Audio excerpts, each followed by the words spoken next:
Hi, I'm Shantae Cross, owner and operator of CNC Counseling and Coaching, as well as a licensed psychotherapist and life coach.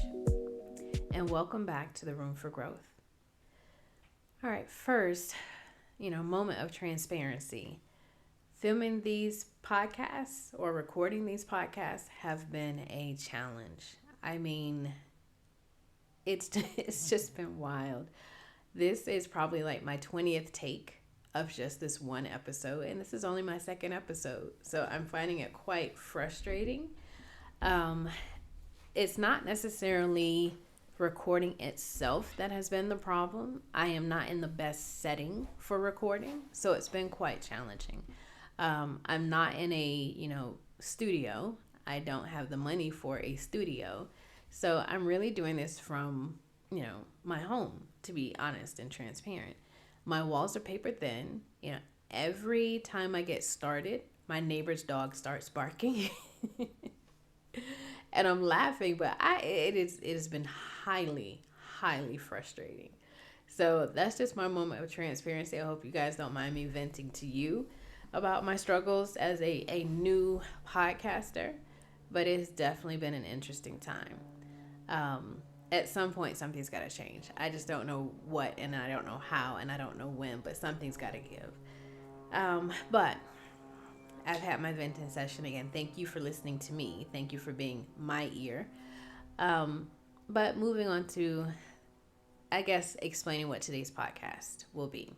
So the main topic is microaggressions in the workplace. But before I even get to that, I want to give my personal review of Andre 3000's new album. And again, I know now the album isn't necessarily new anymore, but like I said, I've been trying to get this recorded for weeks now. So, but I still want to kind of give a therapeutic review of this album, as well as a fan, because I am a fan. I mean, let's be honest. And as a fan, I love this album. I love this new iteration of Andre 3000. I love this part in his evolution as an artist. For those of us who have been fans of Andre 3000 since the beginning, since he and Big Boi brought us Outkast, this isn't necessarily a huge surprise. I don't know why there is such surprise or shock about what he has done. Outkast has always been on the cutting edge. They've always been in the forefront. And so, to come out with something new, something different, it really should not be a shock nor a surprise.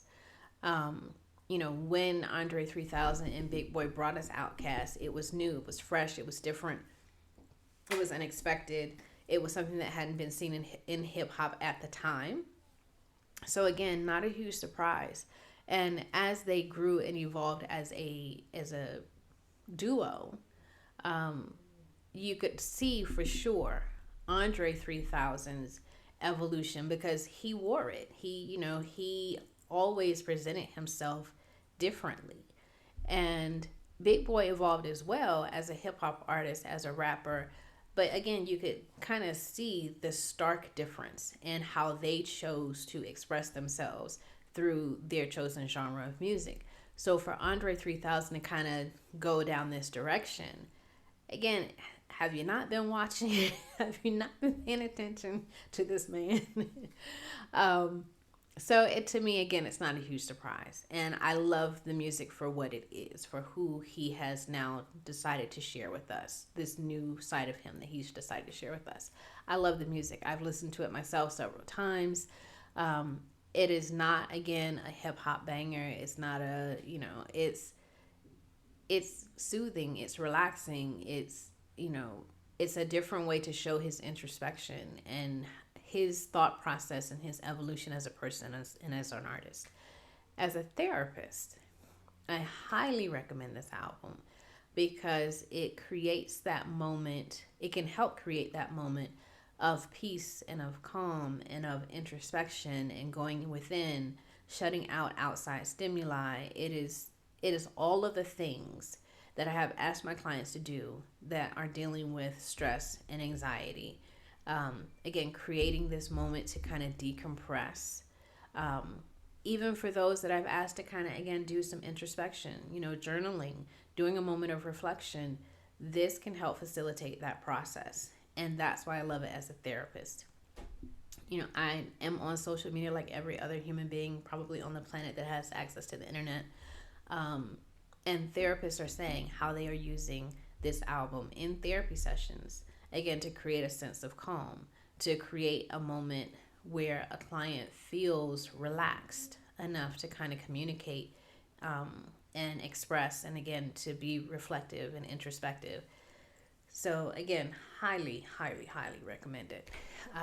Can't say enough about it. Listen, I've used it several times just to kind of, again, shut out the outside world, go within, create this nice little warm bubble in which to exist. It's perfect for that. And so again, I can't recommend it enough. If you are a client of mine, prospective client of mine, you're hearing it from me now. If I haven't said it in session, get this album, use it to facilitate stress management, to facilitate coping with anxiety, to facilitate introspection and reflection. Highly recommend. But moving on again to our more difficult topic, and hopefully the neighbor's dogs allow it. I'm going to start by actually reading some information to kind of help set the scene for microaggressions, and then move on to examples and then ways to cope. So first, reading from Mental Health America, they have on their website, it talks about racial trauma. And it states racial trauma or race-based traumatic stress refers to the mental and emotional injury caused by encounters with racial bias and ethnic discrimination, racism, and hate crimes. Any individual that has experienced an emotionally painful, sudden, and uncontrollable racist encounter is at risk of suffering from a race-based traumatic stress injury. In the U.S., BIPOC, meaning Black, Indigenous people of color, are most vulnerable due to living under a system of white supremacy. Then it goes on to talk about how, experiencing race-based traumatic stress or racial trauma can actually trigger PTSD symptoms. And it lists the symptoms as depression, anger, recurring thoughts of the event, physical reactions such as headaches, chest pains, insomnia, hypervigilance, low self-esteem, and mentally distancing from the traumatic events. So again, you're in the office and someone, makes a race-based joke that it's just a joke. It can, again, trigger symptoms of depression, because in that moment, the person who is listening or even just within earshot of that comment can internalize it and create depression. They can actually feel hopeless and helpless to do anything, which again can cause depression, rightfully so, cause anger. Recurring thoughts of the event. Oh, I wish I'd have said this, or I wish I'd have said that, or, why are people this way? Just constantly thinking about the event and, what took place or what they should have done about it. Physical reactions, headaches, chest pains, and insomnia. To me, again, those are huge symptoms of anxiety and stress, because again, you're up thinking about it. You're up, brain is telling you, running that scenario through your head over and over again. Chest pains, we all know that the body and the mind are connected. So whatever your mind is going through, your body is reacting to it. Hypervigilance, now you're on guard, constantly worried that this person or someone else is going to say or do something that, emotionally or mentally injures you. So all of those things are occurring. Now, another article by Pfizer actually lists out the 3 forms of racial microaggressions. Microassaults, and I'm going to again read verbatim from the article. These conscious, deliberate, and explicit racist attacks, both verbal and nonverbal, are meant to denigrate or hurt the victim. Name calling, using racial slurs, avoiding and or discouraging interracial interactions, and displaying a swastika are all examples of microassaults. Micro insults. While often unconscious and much more subtle, a micro insult demeans and belittles the victim through racial slights or comments that seem innocuous but are insulting to a person of color. For example, a person of color being mistaken for a service worker, or a woman clutching her purse when walking past a person of color, with the message being, "You are a criminal." micro invalidations. These comments and behaviors can exclude and invalidate people's thoughts, feelings, or experiences in life. For instance, asking an Asian American where they really are from implies that they are not from the United States and therefore a foreigner. Now, as I've said, well, actually, I don't know if I said it, so I'll say it now. I have clients that are dealing with these types of things in the workplace, and it causes so much emotional and mental stress. I personally have dealt with microaggressions in the workplace. And I'll just give you some examples of the ones I've experienced and maybe some general information about what my clients are reporting. So for me, and it comes back to me from time to time, again, the replaying the event in your mind.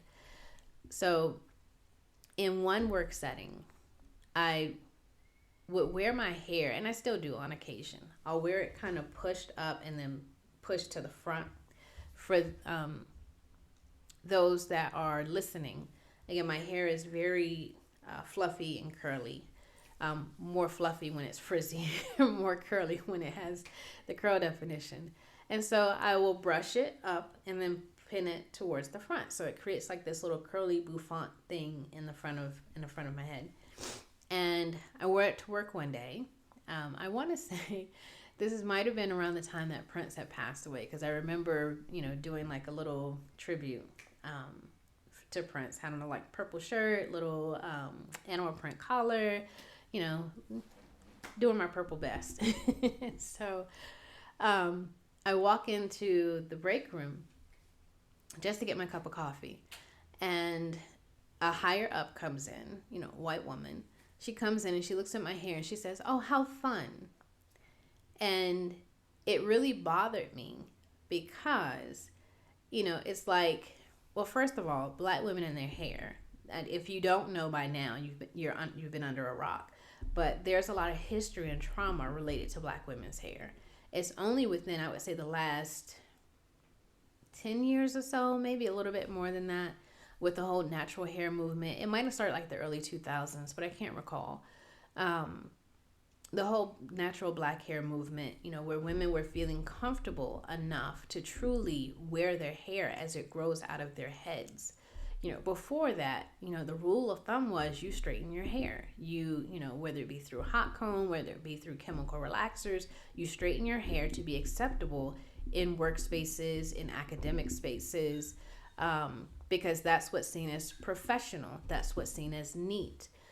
But then, like I said, a shift in the 2000s where wearing your natural hair was a thing. It's like, yes, big chop, cut it all off and starting fresh. Actually figuring out what type of hair that you have, meaning what actually is growing out of your head, because you've never seen it before. You haven't seen it since you were a kid. And so when you start talking about Black women's hair, you are touching on trauma.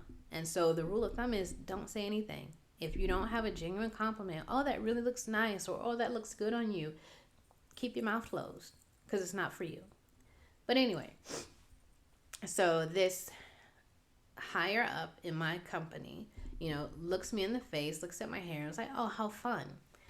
There's no glitter in my hair. There's no feathers. There's no pinwheel. I literally just have it brushed up, to the front where my curls are kind of, displayed in the front of my head.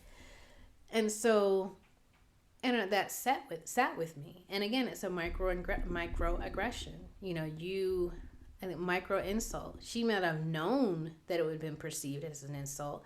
But if I looked at her hair just on a regular day and said, "Oh, how fun," I think she would be baffled. She would be confused. Like, what's fun about the hair that's grown out of my head? And again, I think it also felt demeaning because, again, we're in a work setting. And believe it or not, Black people at work take work very seriously. There is this, you'll hear it quite often if you have close Black friends, that they don't come to work to make friends. They come to work to work. And, again, that could be around microaggressions. That could be, again, based on racial trauma. And I feel, and I've had friends echo this, it's because we don't expect to make friends at work. Black people in work settings where they are multiracial, multicultural settings, we are not, again, always welcomed and embraced with open arms.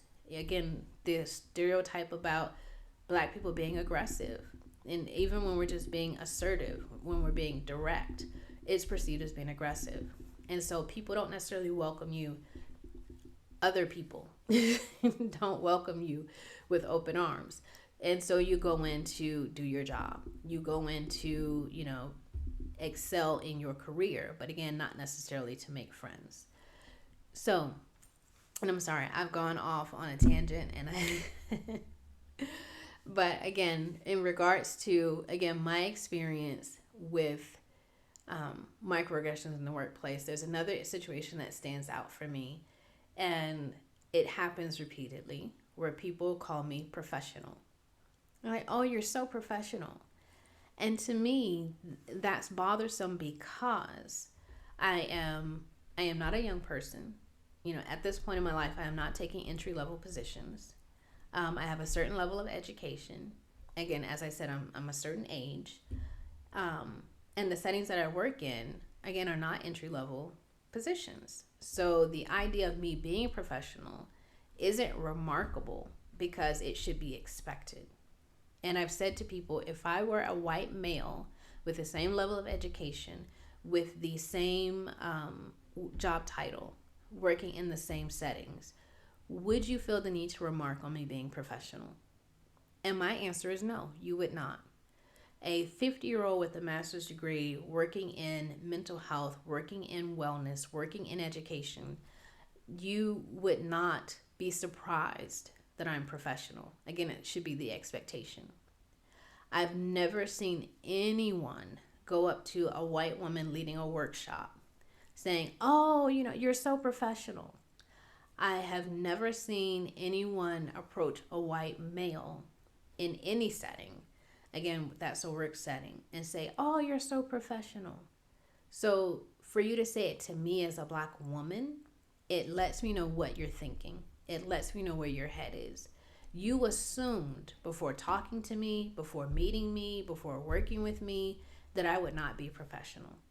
And so when I conduct myself in a manner that is professional, it is surprising. And so therefore you say something, oh, you're so professional.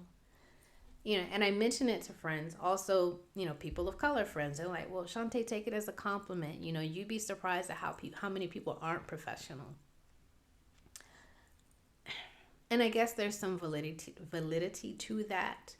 I just don't operate in those settings. I've never worked in a setting where the people I worked with did not behave as professionals. So maybe, again, I'm operating from a place of ignorance in regards to the lack of professionalism in certain settings. But again, I feel very strongly that if I were not a person of color, that comment would not be made. So, and like I said, with my clients, they are dealing with some very strong emotions.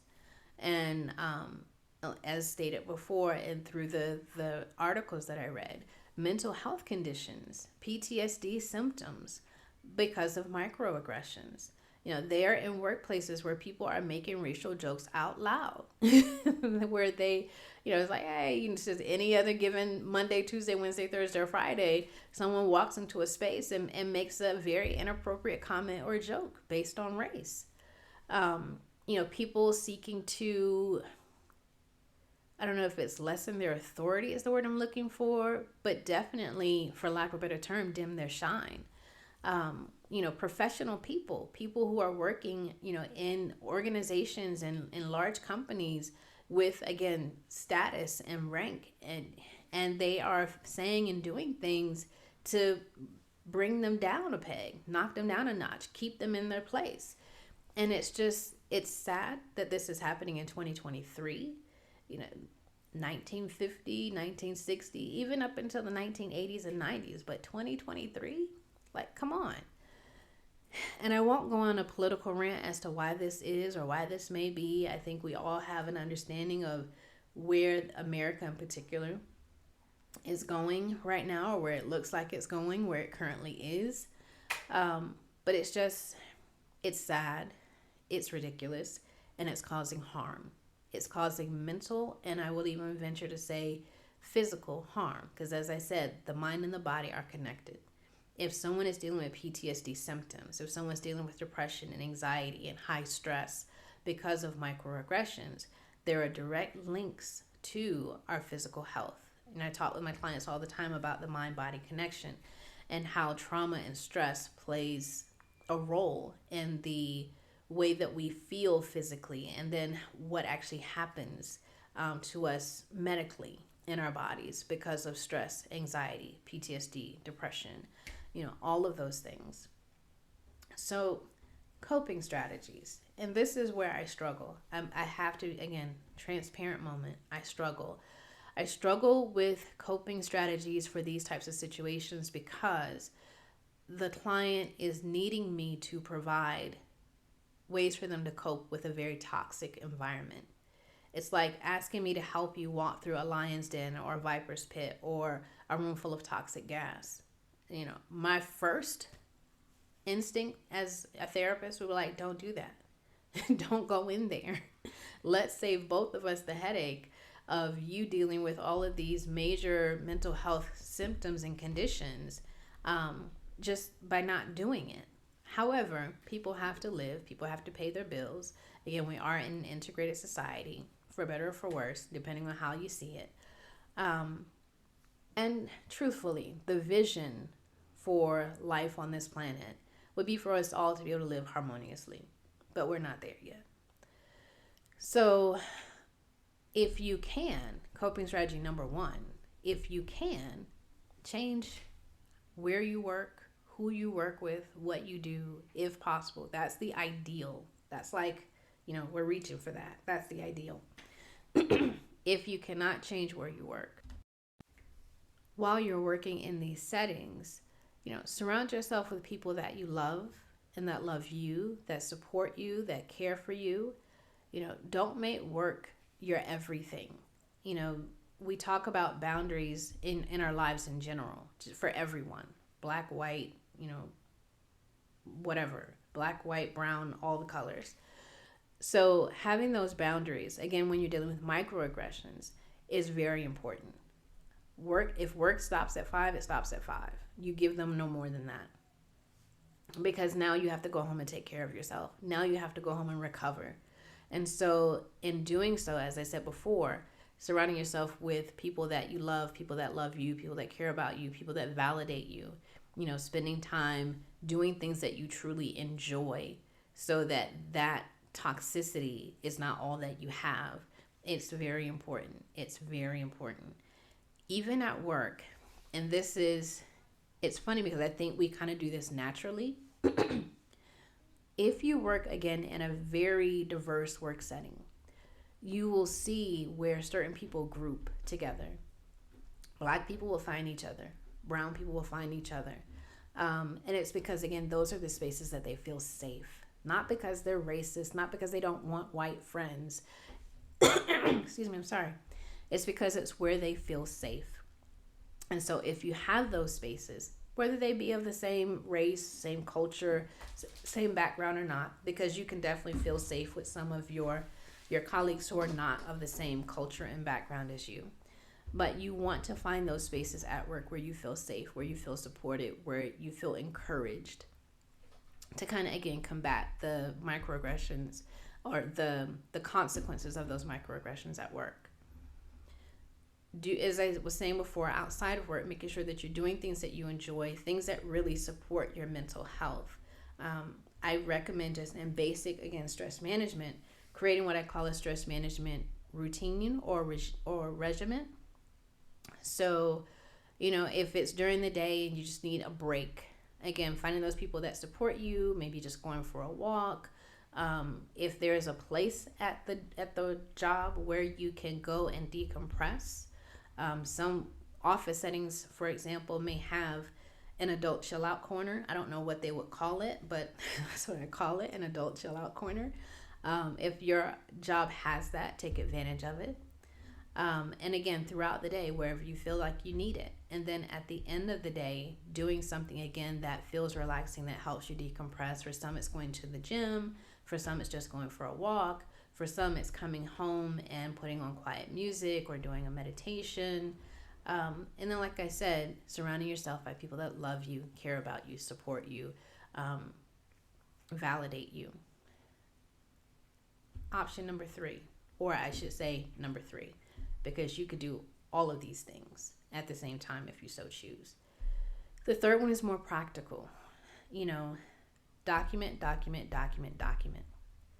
You must keep record of the microaggressions that you're suffering from. You want to document the name of the person, the date, and the time, as well as what was said or done. You will then give this information to human resources. Now, I will say, human resources is not your friend. Human resources, they're there to support the company. They are there to know the laws, policies, and procedures backwards and forwards to keep the company from doing things that will get them sued or get them shut down. And so in doing that, in making sure that the company is complying with, again, laws, policies, and procedures, they should take your complaints very seriously, especially, again, if it violates the company's policies, procedures, and the laws that govern that company. And so if you provide that information, they, again, are operating in a way to protect the company. They should want to act on this immediately, because they know that there's some major repercussions that could come. The issue that can come is that instead of them dealing with the actual problem, if, say, you're the only one making a stink, then they may choose to deal with you. And if that's the case, then you want to follow up with the Equal Employment Opportunity Commission that's in your area. Again, you're now taking that list of all of the microaggressions that you've suffered, all the numbers of times that you've taken this to HR and nothing was done, and then let them guide you and support you. May I also say, talk with a lawyer. I am not a lawyer. This is not legal advice. For some, in order to cope, we need to feel as though we have agency. We need to feel as though we have some control. And this is a way to fulfill that need of having some agency and control over what's happening. So, speak with a lawyer. I am not a lawyer. And I definitely don't specialize in labor law and workplace issues. So, if you decide to go this route of documenting and, again, communicating with HR, and if necessary, escalating it to the Equal Employment Opportunity Commission, please consult with an attorney, someone who specializes in labor law, who can provide you expert guidance and support in this area. But as I said, from the mental health standpoint, it helps us to feel as though, again, we have some agency, that we have some control, especially when bad things are happening to us. So those are my recommendations as a therapist and a life coach. It's, as I said before, it's really sad that these things are still happening in 2023, and it makes me worry for where our country is headed, that racism and bigotry has now come back to the forefront. It never went away. It's just that because of the direction the country was moving in, it was a lot more covert, and people could go to work and be able to do their jobs and not have it flashed in their face. Again, microaggressions have always been there, and again, that's why they became micro instead of macro, because people were exhibiting their biases in a more covert, smaller way. And now we've, in some instances, gone from micro to macro, which is very disappointing and scary. I say disappointing, and that's putting it very mildly, because again, these things are causing mental health concerns. These things are causing physical health concerns. So it's more than disappointing. It's actually very dangerous and very harmful to those who have to deal with them. But so, in summation, get Andre 3000's new album. If you have to, stream it. I personally have listened to it on YouTube, and so it's out there. Make it a part of your healing practice if you want to, or just sit and enjoy a nice little cup of coffee or tea or whatever your drink of choice is, and just chill out. Just relax a bit. And in regards to the microaggressions, for those who suffer from the microaggressions, protect your mental health, protect your physical health. For those who witness microaggressions, who may not necessarily, what's what I'm looking for, receive harm from them, we ask that you be supportive. If you see something, say something, as they say. So, thank you again for joining me in the Room for Growth, and I look forward to talking to you again. Oh, and please, if you have any questions about CNC Counseling and Coaching or myself, Shantae Cross, or the Room for Growth, you can go to www.chante, Cross, CROSS.com. Again, that's Shantae Cross, CHANTE CROSS.com. And I hope you join me again in the Room for Growth.